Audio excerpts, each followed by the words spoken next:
कोई रीति रिवाज नहीं मानती हूँ, मैं बिल्कुल साधारण जीवन जीती हूँ। बिल्कुल मेरे को इन सब चीज़ों से बिल्कुल भी कोई मतलब ही नहीं है। इन चीज़ों में मैं अपना पैसा और किसी भी तरीके का वेस्ट ना करके मैं सोचती हूँ कि मैं उद्यमिता में लगाऊँ। मैं शिक्षित मतलब अगर मैं कहीं योगदान कर सकती हूँ तो मैं उसमें करूँगी, इस चीज़ में तो मैं कतई नहीं करूँगी। अच्छा,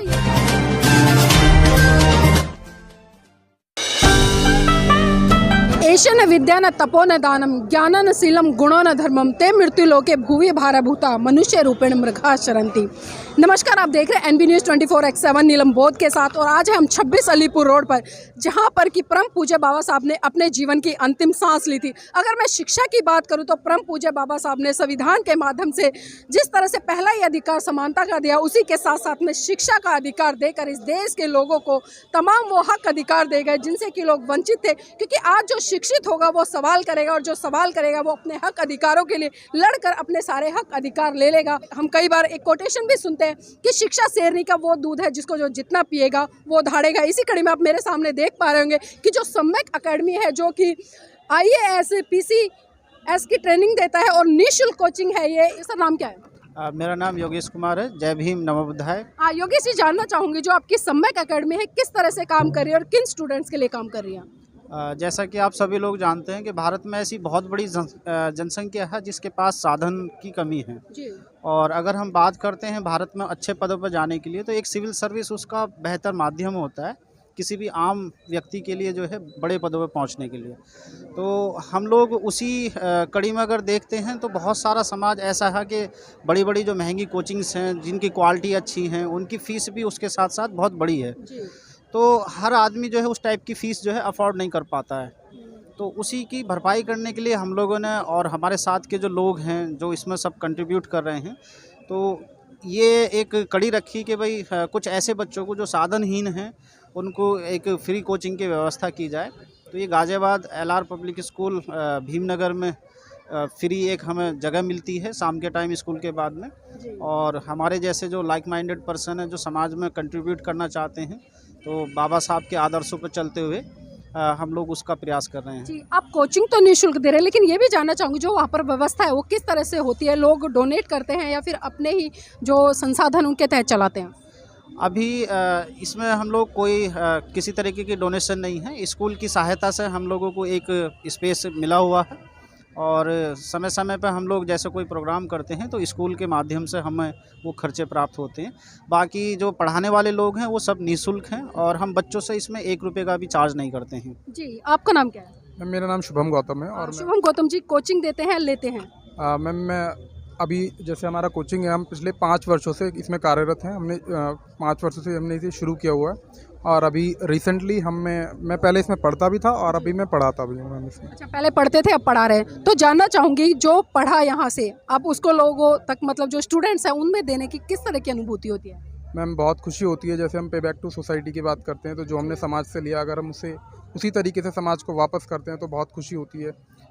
तो लमसम में कितनी स्ट्रेंथ है और जो ये एक मोटिवेशन आप लोगों के अंदर आया है कि कुछ समाज के स्टूडेंट्स के लिए करें? तो 2 सवाल मेरे यहाँ पर है, क्या खाली बहुजन समाज के बच्चे आते हैं, सर समाज के आते हैं, और ये मोटिवेशन कैसे है? मैम सबसे पहले मैं बताना चाहूँगा कि जो जितने भी स्टूडेंट हैं, ऐसा कुछ नहीं है कि कोई एक हम पर्टिकुलर कम्युनिटी को टारगेट करते हैं। उसमें कोई भी स्टूडेंट आ सकते हैं, किसी भी समाज के हों, और जो भी डिप्राइव्ड हैं, जो सोशली इकोनॉमिकली डिप्राइव्ड हैं, वो सब आ सकते हैं इसमें। और मैम बाकी जैसे मैंने आपको बताया पे बैक टू सोसाइटी है, हमें खुशी होती है कि हम समाज के लिए करें तो हमें इंटरनल बहुत खुशी होती है इस तरीके से। आपका नाम क्या है? पीयूष। स्टूडेंट है या कोच? अच्छा, स्टूडेंट्स है। तो मुझे ये बताइए कि जो बेसिक जो महंगे इंस्टीट्यूट होते हैं वहाँ पर कोचिंग मिलती है और यहाँ पर कोचिंग मिलती है, दोनों में कितना बड़ा फ़र्क है? मुझे लगता है जैसे वहाँ पे बड़ी कोचिंग है और यहाँ पे छोटी कोचिंग है। यहाँ पे मतलब आसान सा लगता है पूछने में भी।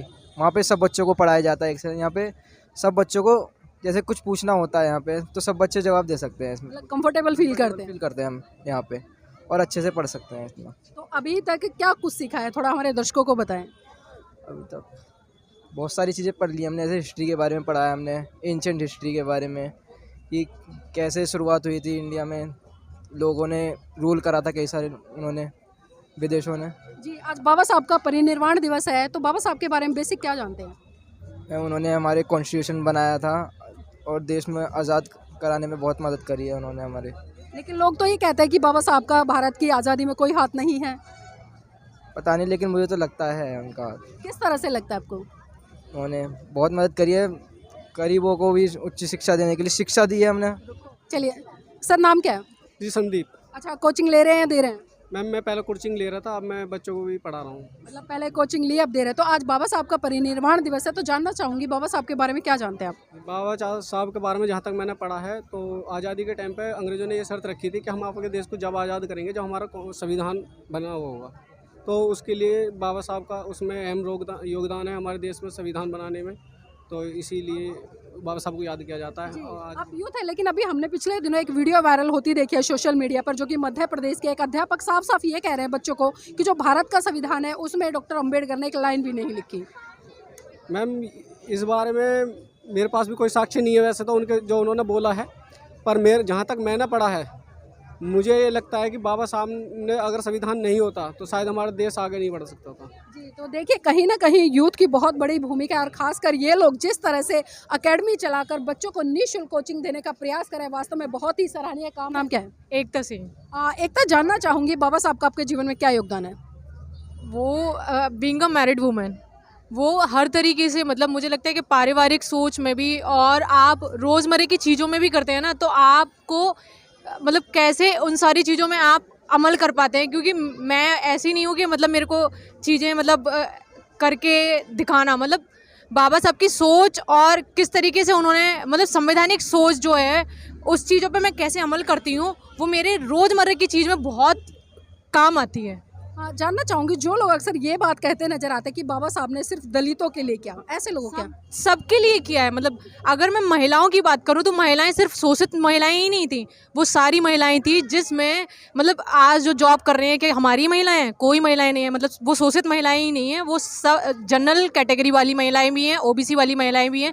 सब महिलाओं के लिए उन्होंने चीज़ें रिजर्व रखी, और मतलब आज जहाँ भी महिलाएं फील्ड में जाती हैं वो सिर्फ हमारी नहीं होती, हर फील्ड की महिलाएं होती हैं जो हर चीज़ में भागीदारी रखती हैं। लेकिन आज हम अक्सर बहुत सारी महिलाओं को देखते हैं, महिलाएं जब नौकरी लगती हैं या अच्छी डिग्रियां हासिल करती हैं तो वो कहीं ना कहीं जो कृतज्ञता है, मैं प्रसाद के रूप में कहूँ या पूजा के रूप में कहूँ, वो मंदिर में जाकर अपनी कृतज्ञता व्यक्त करती हैं, जबकि हक अधिकार उनको बाबा साहब ने दिया। ऐसा क्यों?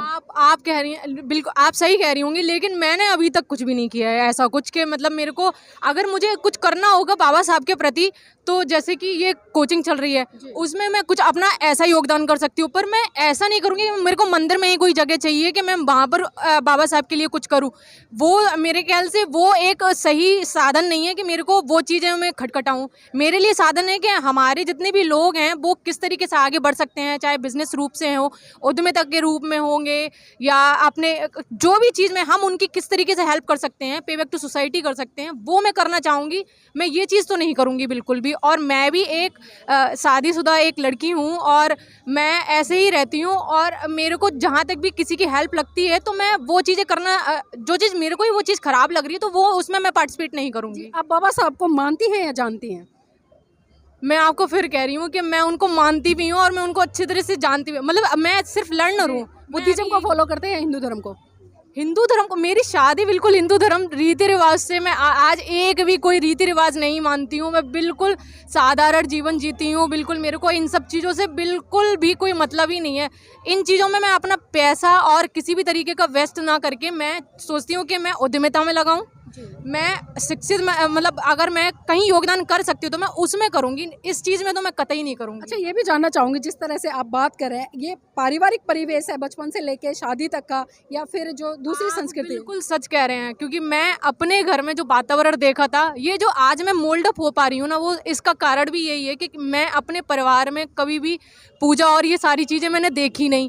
उसके बाद मैं पारिवारिक, जब मैं शादी होकर आई तो उसमें हस्बैंड का बहुत बड़ा सपोर्ट रहा है, और हस्बैंड के साथ साथ परिवार का भी बहुत बड़ा सपोर्ट। ससुराल में जो फैमिली है वो बुद्धिज्म को फॉलो करते हैं, हिंदुज्म? बिल्कुल करती है, क्योंकि मैंने अपने यहाँ ससुराल वाली फैमिली में भी बिल्कुल भी किसी को देखा ही नहीं कि वो इन सब आचरणों में है भी, बिल्कुल नहीं है। जैसे मैं रहती हूँ उन्होंने मुझे एक्सेप्ट किया है, मैं कुछ नहीं करती हूँ तो उन्होंने वैसे भी एक्सेप्ट किया, मैं जैसे रहती हूँ बिल्कुल वैसे ही। अक्सर हम 2 घंटियों की बात करते हैं, 1 घंटी वो होती है जो स्कूल में बजती है और 1 घंटी वो होती है जो मंदिर में बजती है, दोनों में क्या फ़र्क है? देखो, स्कूल की घंटी जो है वो हमें शिक्षा की ओर लेके जा रही है, वो हमें सिखा रही है कि है ना हम कैसे बातों का, बाबा साहब ने यही तो कहा है, जब शिक्षा जब शिक्षा में हम आएंगे तभी हम बात करना सीख जाएंगे और तर्क भी करेंगे। दूसरे इंसान हमसे आगे क्यों हैं? क्योंकि उन्हें पता है, उन्हें वो चीज़ पढ़ रहे हैं। अब और जो घंटी मंदिर वाली है उससे हमें कोई मतलब, वो तो हमें गड्ढे में लेके जा रही है, उसमें तो हमें जाना ही नहीं चाहिए हमें। और वो हमारे टॉपिक ही नहीं होना चाहिए, मुझे ऐसा लगता है। बिल्कुल भी बातों का टॉपिक नहीं होना चाहिए। मैं अपने मतलब दिनचर्या में भी नहीं ऐसी चीज़ें लेके आती हूँ। मुझे लगता है शिक्षा सबसे ज़्यादा महत्वपूर्ण है। आप शिक्षित बनेंगे तो ऐसा नहीं है कि सरकारी नौकरी ही पानी है, आप उद्यमिता करें, आप कोई चीज़ करें, उसमें हर चीज़ में आपके लिए बहुत ज़्यादा इंपॉर्टेंस देगी आपको। जी, बहुत बहुत धन्यवाद हमारे साथ जुड़ने के लिए। तो देखिए, जिस तरह से बिल्कुल स्पष्ट कर दिया कि खाली शिक्षा लेने का उद्देश्य ये नहीं होना चाहिए कि हमें नौकरी हासिल करनी। शिक्षा लेने का उद्देश्य है जागरूकता की तरफ भी बढ़ावा देना होना चाहिए। हम जितने जागरूक होंगे उतने ही अच्छे तरीके से हम अपने लिए, समाज के लिए, देश के लिए काम कर पाएंगे। और खाली नौकरियों पर ना लगकर बल्कि छोटे छोटे अपने लघु उद्योग भी खोल सकते हैं, इंस्टीट्यूट भी खोल सकते हैं, और भी बहुत सारी ऐसी चीज़ें हैं जिनको खोलकर हम अपने जीवन को अच्छे तरीके से यापन कर सकते हैं। तो यहाँ पर हमने बहुत सारे लोगों से बात की और जो एक तार्किक सोच लोगों की निकल कर आ रही है कि परम पूज्य बाबा साहब ने इस देश के समस्त लोगों के लिए काम किया। और खासकर जिस तरह से महिलाएं आज खुलकर बोल रही है कि अगर परम पूज्य बाबा साहब ना होते तो शायद उन महिलाओं का अस्तित्व ना होता।